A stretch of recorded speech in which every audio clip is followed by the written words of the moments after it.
Et si la bataille décisive ne se jouait pas là où tous les regards se portent? Et si, au lieu des combats les plus visibles, la victoire se décidait dans l'ombre, dans les dépôts, sur les rails, dans les couloirs souterrains d'un conflit moderne?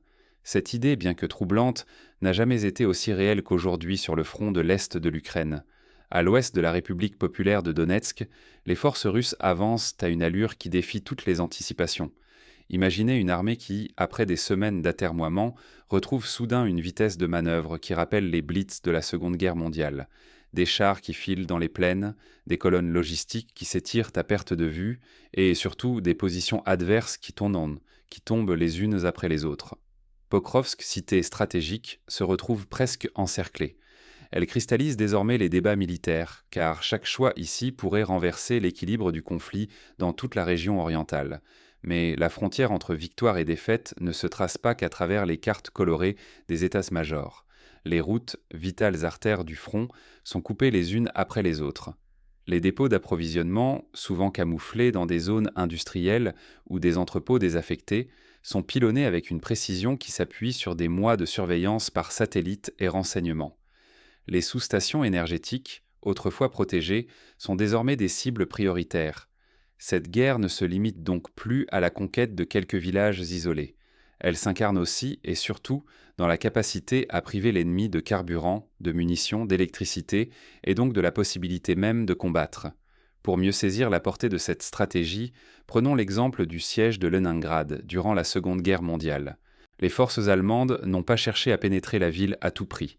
Elles ont surtout voulu l'isoler, couper ses voies d'approvisionnement et ainsi forcer la reddition par la faim et le froid.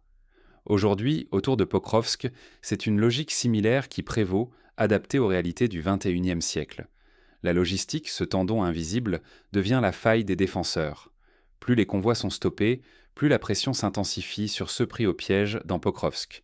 Sans renfort et sans ressources, ils risquent l'effondrement, ouvrant un vide que l'adversaire saura exploiter sans hésitation.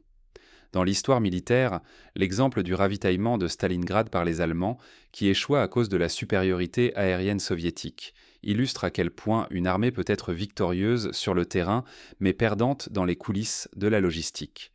Si Pokrovsk tombe, un long couloir s'ouvrirait vers la région de Dnipropetrovsk. Les conséquences seraient immédiates: percées, lignes brisées, et la possibilité d'enchaîner de nouveaux succès. Tous en sont conscients. Négliger la guerre logistique, c'est risquer de tout perdre en un seul jour. Souvenez-vous de la bataille de Sedan en mai 1940. Une percée inattendue, une logistique mal préparée côté français, et c'est toute une armée qui s'effondre en quelques jours. La bataille se joue donc à la fois sur le terrain et dans l'ombre. Pour saisir pourquoi chaque convoi détruit pèse autant qu'un village conquis, il faut plonger dans le contexte d'une guerre en mutation, où la technologie amplifie chaque vulnérabilité. Les drones, capables de repérer et de cibler des camions isolés sur des routes secondaires, rendent chaque déplacement périlleux. La guerre électronique brouille les communications, ralentit la coordination et offre à l'adversaire de nouvelles opportunités d'attaque. Comment en est-on arrivé à ce point de bascule autour de Pokrovsk? Les étapes clés de cette progression éclair racontent une autre histoire du front, où la rapidité n'est plus seulement affaire de blindés, mais aussi d'adaptation logistique et tactique. N'oublions pas que, dans la guerre du Golfe en 1991, la coalition a d'abord détruit les infrastructures irakiennes avant de lancer l'assaut terrestre, précipitant l'effondrement de l'armée adverse. Pourquoi des villes comme Pokrovsk ou Tchougiev deviennent-elles soudain cruciales dans la guerre à l'Est? Ce n'est pas seulement une question de drapeau ou de prestige. Ici, chaque infrastructure, chaque tronçon de route, chaque nœud ferroviaire peut inverser le rapport de force. On l'a vu en 2014 lors des combats autour de Debaltsev. La maîtrise d'un simple carrefour ferroviaire a permis à une armée de piéger et d'encercler un adversaire pourtant supérieur en nombre. Depuis plusieurs semaines, la région de Dnipropetrovsk est ravagée par des combats d'une intensité rare. Les affrontements sont quotidiens, visant à saboter la logistique ennemie, frapper les infrastructures énergétiques, perturber les axes de ravitaillement vitaux. Des rapports font état de frappes nocturnes coordonnées où des groupes de sabotage s'infiltrent pour miner les voies ferrées ou détruire des pylônes électriques, ralentissant la circulation des trains et coupant l'accès à des réserves précieuses. Les conséquences se font déjà sentir. La destruction de plusieurs sous-stations électriques a désorganisé le trafic ferroviaire et entravé la livraison de matériel militaire, ralentissant la réactivité des forces adverses. On rapporte dans certains secteurs que des unités ont dû rationner le carburant, immobiliser des véhicules ou même abandonner des positions faute de munitions. Un scénario qui rappelle le sort de l'Africa Korps allemand en Afrique du Nord, incapable de percer le front britannique en raison d'un ravitaillement constamment harcelé par les Alliés. Au cœur de ce chaos, la défense ukrainienne concentre ses efforts autour de Pokrovsk, désormais un nœud stratégique. Mais ce choix n'est pas sans risque. Renforcer ce secteur affaiblit d'autres axes, comme vers Mernograd, où des brèches apparaissent, prêtes à être exploitées. Cette stratégie du couverture courte rappelle la défense soviétique lors du siège de Moscou, où chaque division envoyée à l'ouest laissait l'est vulnérable, imposant des choix cornéliens aux généraux. Ainsi émergent des zones grises, des espaces incertains où la ligne de front devient mouvante. Ici, les affrontements ne cessent jamais, les positions fluctuent sans répit et l'incertitude ronge aussi bien soldats que civils. Dans ces zones, les patrouilles se croisent, les embuscades se multiplient et chaque village peut changer de main plusieurs fois en une seule semaine. Dans cette guerre, la logistique est reine. Sous-estimer l'importance d'une sous-station ou d'un pont, c'est exposer une défense à l'effondrement. Une seule rupture peut entraîner la perte d'un secteur entier, bouleverser l'équilibre local et provoquer une onde de choc sur tout le front. On l'a vu dans la bataille de Koursk, où la destruction d'un simple pont a retardé de plusieurs jours la contre-offensive soviétique et sauvé des milliers de vies. Chaque heure compte désormais, chaque infrastructure devient un enjeu vital. Pokrovsk n'est plus qu'un simple point sur la carte, c'est le fragment d'un immense puzzle logistique. La moindre faille peut décider du destin d'une ville, voire d'une région entière. Les stratèges modernes parlent d'un effet papillon logistique, où l'arrêt d'un train à 100 km du front peut, à terme, provoquer la chute d'une ligne de défense. Mais derrière ce bras de fer logistique, une autre guerre se joue, celle de la perception, de l'information et du moral. Les prochains mouvements pourraient l'écran de tout faire basculer. Les réseaux sociaux, les chaînes Telegram, les médias internationaux participent à cette bataille psychologique. Ainsi, une rumeur bien placée peut démoraliser des défenseurs déjà épuisés, ou, au contraire, galvaniser une résistance désespérée. Quand la logistique s'effondre, que reste-t-il à défendre ? Aux abords de Pokrovsk, la question devient chaque heure plus pressante. La ville, désormais presque encerclée, ne dispose plus que d'une unique voie de sortie, elle-même placée sous surveillance constante par les forces adverses. Cette situation rappelle le siège de Bastogne en 1944, où une poignée de routes décida du sort de toute une division. Dans cette souricière, les ressources vitales fondent à vue d'œil. Plus de carburant, presque plus de vivres, les médicaments s'épuisent. Les convois de ravitaillement sont stoppés. L'évacuation des blessés et civils vire au casse-tête. Chaque sortie hors de Pokrovsk devient un pari mortel, tant les drones ennemis quadrillent sans relâche la moindre route. Des témoignages de soldats racontent comment certains ont dû se battre pour une simple citerne de carburant ou improviser des brancards pour évacuer des camarades sous le feu. Les témoignages affluent. Face à l'étau qui se resserre, la panique gagne des unités, les premières fissures apparaissent. Certains commandants ukrainiens, sous pression, admettent avoir sous-estimé la rapidité de la manœuvre adverse et la fragilité de leur propre réseau logistique. Cette incapacité à anticiper rappelle le désastre de la poche de falaise où les Alliés ont encerclé et détruit une armée allemande coupée de ses arrières. Au-delà de Pokrovsk, la guerre de l'ombre frappe d'autres villes. Chougouïev subit à son tour des frappes massives visant ses infrastructures vitales. Les dépôts de carburant et les nœuds ferroviaires sont ciblés sans relâche, désorganisant l'ensemble du front et provoquant de nouvelles pénuries. Les files d'attente aux stations-service s'allongent, les hôpitaux manquent d'électricité et les trains de renfort n'arrivent plus à temps. L'équilibre militaire vacille. Sans carburant, sans vivres, impossible de résister ou de contre-attaquer. L'effondrement logistique menace d'entraîner toute la ligne dans sa chute, mettant en péril la stratégie défensive ukrainienne. Des officiers de terrain rapportent que certains secteurs n'ont plus que 2 jours de réserve et que des ordres de repli ont déjà été donnés dans les zones les plus exposées. À mesure que la situation se détériore, les regards se tournent vers les centres de commandement ukrainiens. Comment réagir face à une telle crise et quelle marge de manœuvre subsiste-t-il encore ? Peut-on tenter une percée pour rouvrir un corridor de ravitaillement ou faut-il préparer une retraite ordonnée pour éviter l'anéantissement ? Les débats font rage, chacun pesant le risque d'une action audacieuse contre la certitude d'une lente agonie. Et si demain, la carte du front devenait méconnaissable ? Les lignes se déplacent à une vitesse inédite. Chaque percée pourrait renverser l'équilibre du conflit et rebattre toutes les cartes.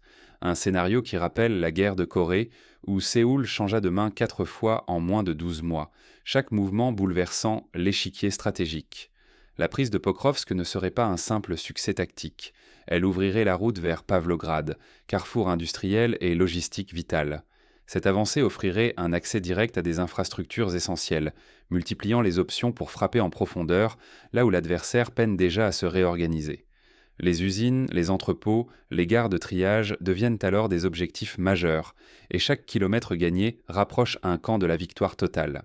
Au sud de Dnipropetrovsk, la situation devient critique. Les défenses y sont clairsemées, les réserves presque épuisées, et chaque kilomètre perdu élargit la brèche pour des offensives massives. Les analystes avertissent, concentrer trop de troupes sur Pokrovsk affaiblit d'autres secteurs, exposés à des attaques surprises. Ce dilemme stratégique rappelle la bataille des Ardennes, où les Alliés, focalisés sur un secteur, furent dépris à revers par une offensive inattendue. Un autre front, moins visible mais tout aussi décisif, se joue loin des combats directs.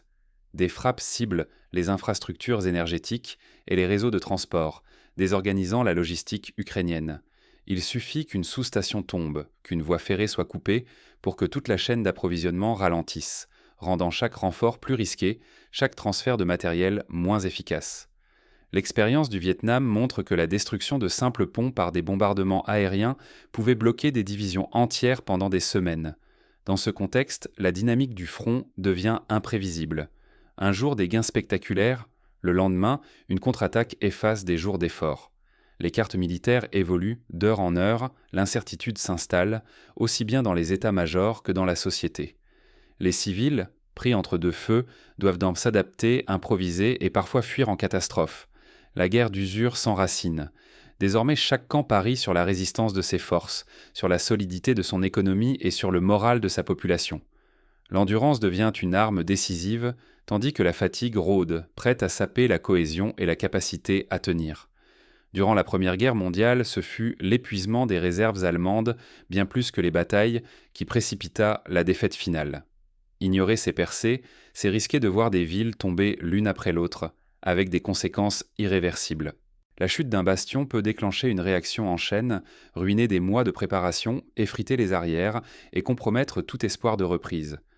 De la même façon, la prise de Smolensk par les Allemands en 1941 a ouvert la route de Moscou, bouleversant tout l'ordre défensif soviétique. Pourtant, au cœur de cette incertitude, des leçons cruciales émergent pour qui veut saisir la logique profonde de ce conflit moderne. Premièrement, la flexibilité stratégique, savoir redéployer rapidement des forces, adapter ses plans et éviter l'entêtement dans des positions indéfendables. Deuxièmement, l'importance de la préparation logistique avec des stocks dispersés, des itinéraires de rechange et des réserves cachées. Troisièmement, le rôle du moral, maintenir la confiance, communiquer efficacement et prévenir la panique par des consignes claires. La suite des opérations dépendra de la capacité des deux camps à s'adapter à cette nouvelle donne. Chaque décision prise aujourd'hui pèsera lourd sur la suite du conflit. On peut imaginer plusieurs scénarios. Une percée fulgurante qui désorganise tout le front, une contre-attaque audacieuse qui referme la brèche ou une guerre d'attrition où chaque mètre gagné se paie au prix fort. La bataille de Pokrovsk révèle une vérité troublante. La victoire ne se joue plus seulement sur le terrain, mais dans les coulisses où la logistique et l'information prennent le pas sur la force brute. Même la tactique la plus brillante échoue si l'approvisionnement faiblit. Les meilleures unités, privées de ressources, s'essoufflent, perdent leur mobilité, puis reculent face à un ennemi mieux préparé. L'histoire regorge d'exemples où une armée victorieuse a échoué par manque de pain, d'eau ou de munitions. À Pokrovsk, quelques failles ont suffi à provoquer un effet domino. Quand une sous-station électrique s'arrête, c'est tout le réseau qui ralentit. Les convois de renforts, de munitions ou de vivres se font attendre. En moins d'une semaine, une seule rupture s'étend, affaiblissant des positions sur plusieurs dizaines de kilomètres. Ce phénomène, appelé cascade logistique, a été observé dans de nombreux conflits récents, notamment lors de la guerre en Syrie. Désormais, le contrôle des infrastructures n'est plus un atout, c'est une exigence vitale. L'énergie, les routes, les voies ferrées et les réseaux de communication sont devenus des cibles majeures, capables d'inverser l'issue d'une bataille sans qu'un coup de feu ne soit tiré. À mesure que la pression monte autour de Pokrovsk, chaque attaque contre ces points névralgiques résonne bien au-delà du front. On se souvient du bombardement du pont Antonovski sur le Dniepr, qui a isolé une partie des forces et accéléré la chute de Kherson. Mais la guerre du XXIe siècle se livre aussi dans les esprits. La résilience des civils, le moral des soldats, la circulation d'informations fiables ou, au contraire, la propagation de rumeurs peuvent peser autant que les armes. Quand l'incertitude s'installe, une armée peut vaciller sans même avoir combattu. Les fausses alertes, les vidéos détournées, les récits dramatisés influencent les opinions publiques et les décisions de commandement. Il devient donc essentiel de regarder au-delà des cartes et des lignes rouges. Comprendre la situation économique, logistique et psychologique des belligérants permet d'anticiper les basculements les plus soudains, d'apercevoir les fractures invisibles qui décident réellement de l'issue des combats. Une ville peut paraître imprenable alors que son ravitaillement s'effondre et que le moral fléchit. À l'inverse, une retraite stratégique peut préparer une contre-offensive inattendue. Sous-estimer ces dynamiques, c'est se condamner à subir la surprise. Croire que la victoire se limite à occuper un point sur la carte, c'est ignorer la réalité. Le conflit se joue aussi dans l'ombre, au fil de l'usure logistique, de la guerre de l'information et de la capacité à maintenir la cohésion d'une société menacée.